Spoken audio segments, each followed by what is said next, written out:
To cook the rice noodles, we need a separate pot of water and let it boil.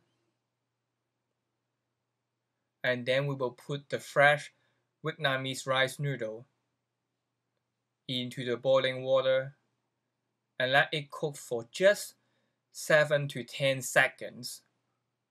Then we will drain the noodle quickly. The noodle just need a very short cooking time.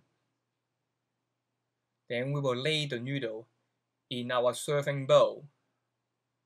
Don't overcrowd the bowl with too much noodles because you actually need less noodle than what it appears to your eyes.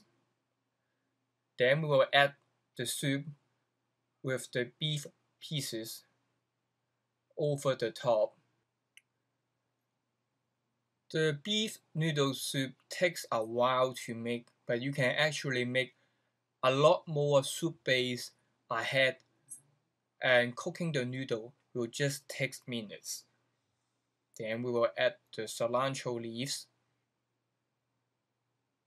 followed by the bean sprout,